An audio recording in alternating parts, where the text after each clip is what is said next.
자, 여러분 안녕하세요. 이번 시간 계속해서 우리요 법인세법에 대해서 배워보도록 할게요. 손금과 손금 불산입 항목을 시작할 차례입니다. 자, 그러면 8강 시작할게요. 자, 우리가 손금의 정의와 손금 인정을 위한 증빙자료다라고 해서 내용이 나오고 있습니다. 자, 손금이 무엇이냐라고 했을 때 입금을 여러분들 먼저 생각해 보시면 입금은 순자산이 증가하는 걸 입금이라고 하자고 했죠. 그럼 반대로 순자산이 감소하면 손금이겠다. 자, 그런데 주의할 점, 입금에서도 순자산이 증가한다고 해서 무조건 다 입금으로 보는 건 아니라고 했었습니다. 예를 들어서 우리가 주주와의 자본거래, 출자를 받았다라고 했을 때 주식 발행 초과금이라든가 이런 거래들에 대해서는 뭘로 보지 않았다? 입금으로 보지 않았습니다. 자, 그러면 마찬가지로 여기 손금도 보시는 것처럼요. 자본 또는 지분의 환급 거래다라고 해서 우리가 만약에 주주에게 자본에 대해서 다시 돌려주는데 추가적으로 더 많은 돈을 돌려주고 있더라라고 한다면 그거는 손금이 아니라 주주의 지분이 나가는 거다. 회사의 자본이 감소하는 거다라고 본다는 거죠. 그래서 손금으로 처리하지 않는 손금 불산입 항목으로 들어갑니다. 자, 손금은 지금 보시는 것처럼 순자산 감소시키는 거래이고요. 자본 거래 제외하고 있고요. 자, 마찬가지로 잉여금을 처분하는 거래에 대해서도 손금으로 인정하지 않습니다. 잉여금의 처분 거래이다라고 한다면 이익을 받아 놓고서 그것을 주주에게 제공을 하거나 이러는 거래들로 생각을 해볼 수 있기 때문에 이것은 자본 거래인 거지 이게 바로 비용으로 처리할 수 있는 거래는 아니다라고 보는 겁니다. 그래서 보통 회계에서도요. 잉여금을 처분하는 거래에 대해서 뭘로 처리하지는 않는다. 손익계산서에 비용으로 쓰지는 않습니다. 그래서 기업회계 기준에 따라서 우리가 회계 처리를 잘한다면 결코 달라지는 밸런스 차이가 나타나지는 않을 텐데 그래도 일단은 손금 불산입 항목으로서 정해놔야지 사람들이 이렇게 처리하면 안 되는구나. 이거 손금 불산입 항목이구나 라고 정확하게 알 수 있겠죠. 자, 그래서 자본에 대한 환급 거래라든가 이렇게 자본과 관련된 잉여금에 대한 처분 거래 그 외에도 법에서 정하는 사례들에 대해서는 손금 인정을 하지 않으니까 우리가 손금 불산입 항목들은 조금 더 주의를 기울여야 될 것 같고요. 자, 아래에 보시면 이 내용은 여러분들이 충분 해석이 가능하실 것 같아요. 기업회계 기준에서는요. 우리가 비용으로 처리하지 않은 것들도 있고 비용 처리한 것들도 있을 거예요. 자, 그리고 또 하나 세무회계 파트에서도 손금의 항목으로 규정한 것들이 있고 손금의 항목으로 규정하지 않은 것들도 있을 거예요. 자, 만약에 우리가 기업회계 기준에서 비용으로 인식을 했는데 그게 손금 항목이다. 그렇다면 조정할 게 없을 거고요. 자, 만약에 기업회계 기준에서 비용으로 인식하지 않았는데 손금의 항목도 아니더라. 그러면 서로 같은 의견을 가지고 있기 때문에 별도의 조정은 없을 거예요. 자, 우리가 조정을 한다라는 건 뭐예요? 서로 의견이 불일치하기 때문에 조정이라는 걸 하는 거겠죠. 자, 예를 들어서 비용으로 인식을 하지 말아야 되는데 비용을 인식하지 않았는데 알고 보니 그 부분은 세무회계에서 손금 항목이더라. 그러면 세무회계에 따른 즉 법인세법의 과세 표준을 계산할 때 그 부분은 어떻게 해야 되겠다? 당기순이익에서 차감되진 않았지만 우리가 과표를 계산하고 각3년도 소득금액이라는 걸 계산할 때 차감해 줘야 된다. 그래서 손금 산입이라는 조정을 하도록 합니다.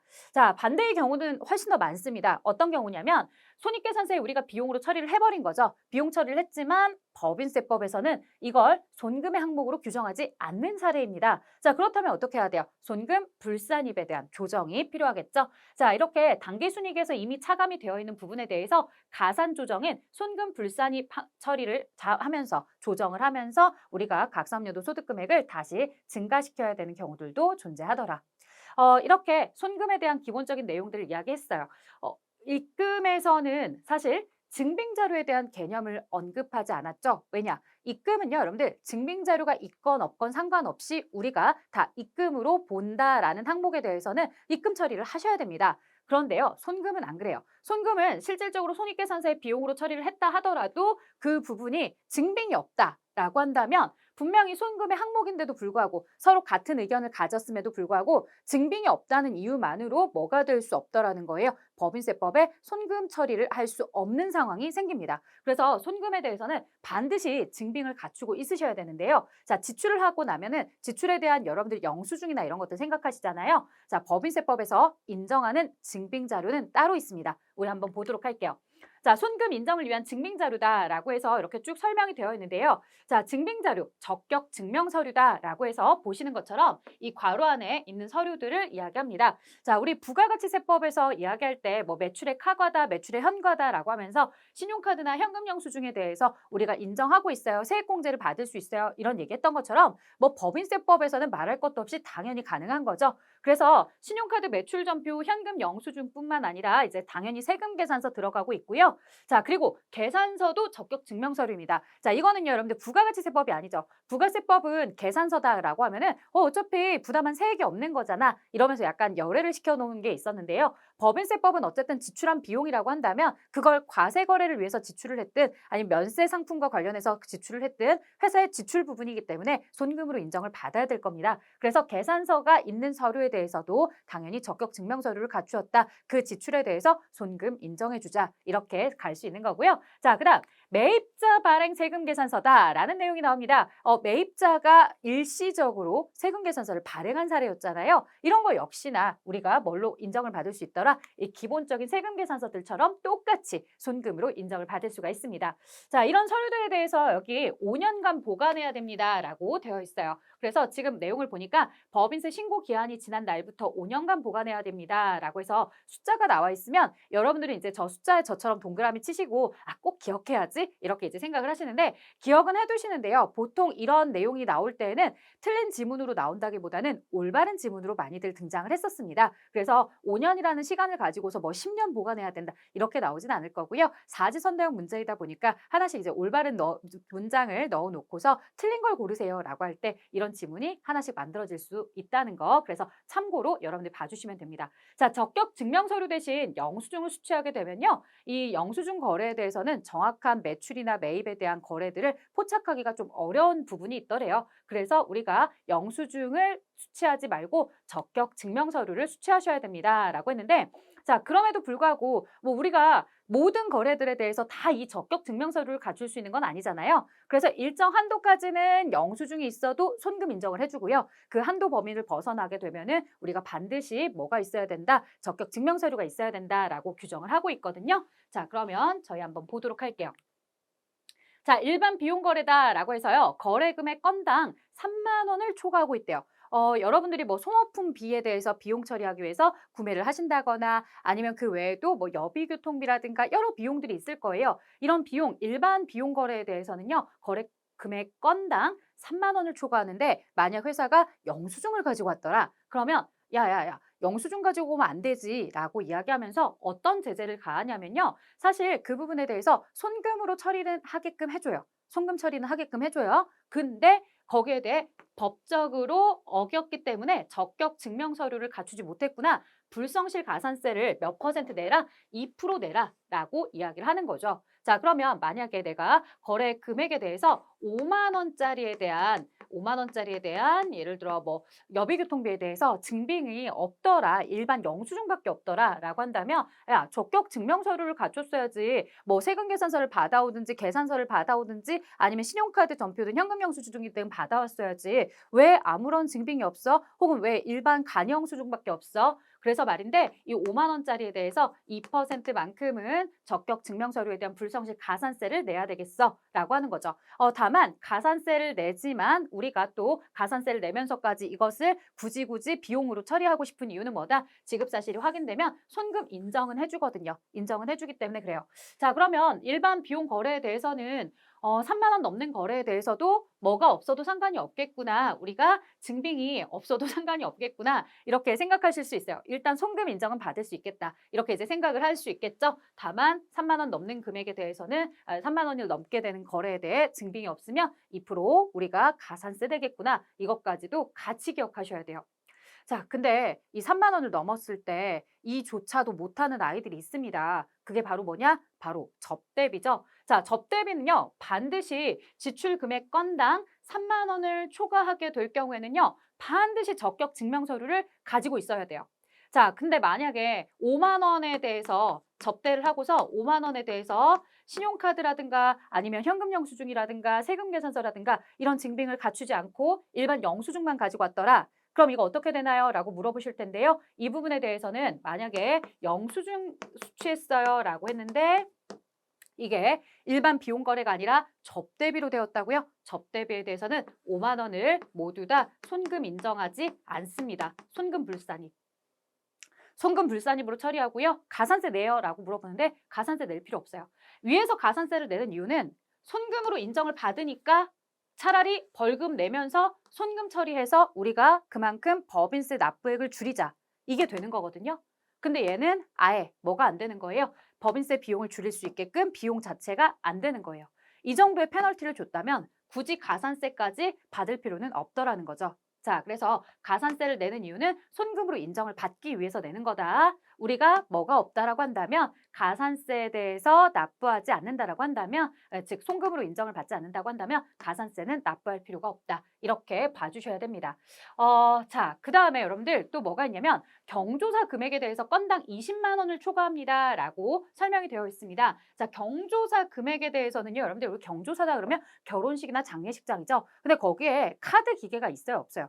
없죠. 사실 이제 카드 단말기라든가 현금 영수증을 끊어줄 수 있는 이런 기계들 자체가 없기 때문에 경조사비에 대해서 증빙을 갖춘다는 건 굉장히 어렵죠. 자, 그렇다고 해서 이 경조사비에 대해서 무한대로 다 비용을 인정할 수는 없습니다. 그래서 경조사에 대한 금액에 대해서는 20만 원까지 우리가 바라보는 거죠. 자, 그래 경조사에 대해서 증빙을 갖춘다는 것 자체가 현실적으로 힘들지. 그런데 아무리 접대나 이런 걸 할 때 경조사를 냈다 하더라도 20만 원에 대해서까지만 하는 거지 초과하지는 마. 초과하는 부분에 대해서는 증빙이 없으니까 우리가 또 손금 인정을 할 수가 없어 라고 하는 거죠. 자, 반대로 얘기하면요. 여러분들 접대비에 대해서 딱 20만 원만큼의 경조사를 냈어요. 그럼 증빙이 없어도 접대비로서 우리가 손금으로 처리할 수 있는 여지가 생긴다는 거예요. 대신 이제 접대비는요. 나중에 한도 이내의 금액만 손금입니다. 한도를 초과하면 손금 불산입니다. 이렇게 이야기를 할 거거든요. 그래서 일단 한도 안에 들어간다면 경조사 금액에 대해서는 20만 원까지는 뭘 넣을 수 있다. 손금으로 인정받을 수 있는 여지가 있다. 하지만 20만 원을 초과하게 된다면 그 부분에 대해서는 손금 불산입니다. 라고 봐주시면 됩니다. 자, 그다음에요. 접대비로 보지 않는 소액 광고 선전비에 대해서 이제 이야기를 좀 나눠보자고 합니다. 자, 우리가요, 이 일반 비용 거래에 대해서는 뭐 3만 원을 초과하더라도 적격 증빙을 갖추지 못한 부분에 대해서 가산세만 내면 되고 뭐 송금 인정이 된다라고 했지만 접대비는 반드시 3만 원 초과하는 거래에 대해서 증빙을 갖추세요. 뭐 이런 얘기 했었는데 자, 접대비와 광고 선전비 이 둘의 이제 특징이 좀 뭐냐면 여러분들 접대비다라고 하면 내가 특정인에게 내 회사의 제품을 제공한다거나 내가 특정인을 위해서 돈을 쓰는 걸 가지고 접대비라고 하죠. 나와 아주 특수한 이 상대방 거래처. 자, 그런데 광고 선전비는 뭐예요? 불특정 다수를 위해서 내가 내 회사 제품을 제공하는 경우예요. 자, 그래서 특정인에게 제공을 하는 접대, 그 다음에 불특정 인에게 제공하는 광고. 자, 불특정한 사람한테 주게 되면 광고 선전비고 특정인에게 제공하면 접대비일 텐데 이들과 관련해서 조금 더 생각해 봐야 될 게 있더라는 거죠. 자, 뭔가 봤더니요. 광고 선전 목적으로 구입한 물품을 누구에게도 제공할 수 있다는 거예요. 불특정인에게만 제공하는 게 아니라 광고 선전 목적인데 특정인에게 제공할 수도 있다는 거예요. 아니 그렇잖아요. 우리 회사가 뭐 거래처 사람뿐만 아니라 우리 회사를 홍보하기 위해서 다이어리라든가 이런 여러 가지 상품들을 만든 거예요. 근데 그걸 굳이 내가 특정인한테 주면 접대비로 분류가 되니까 거래처 사장님한테는 드릴 수가 없어요. 저는 저희 회사와 잘 모르는 이런 불특정인에게만 줄 거예요라고 하면은 거래처 사장님 삐져요. 그래서 이렇게 하시면 안 되겠죠. 아, 그래? 그러면 내가 비록 특정인이긴 하지만 어쨌든 광고 선전 목적으로 만든 그 물건에 대해서 특정인에게도 주고 싶어 라고 이야기했을 때 원래 원칙을 좋아하는 세법에서는요. 원래 원칙은 야 그래 니네가 광고 선전 목적으로 만들었다 하더라도 그 받는 사람이 특정인이면 원래 원칙은 접대비가 맞아. 이게 맞는 거죠. 근데요. 그렇게 접대비로 하게 되면 약간 불편한 게 뭐가 있냐면요. 불특정인에게 제공하는 광고 선전비는 보통은 이제 과도한 경비가 아닌 이상은 한도 없이 모두 다 손금으로 인정을 받을 수가 있어요. 근데 접대비로 들어가게 되면 한도 내의 금액만 송금으로 인정을 받을 수 있다 보니까 혹시라도 접대비 지출액이 좀 많은 회사들 같은 경우는 이런 불특정 다수인에게 주려고 광고 선전비 목적으로 이렇게 만들었던 물건을 특정인에게 주게 되면은 그걸 접대비로 다 집계가 되어서 결국 손금 불산입되는 금액이 좀 생기더라는 거죠. 그래서 그것까지 이렇게 제재를 해야 돼? 아, 너무 부당한 것 같아. 아니면 너무 까탈스러운 것 같아. 라고 얘기를 해서 여기서 이제 예외적 규정을 두게 되었습니다.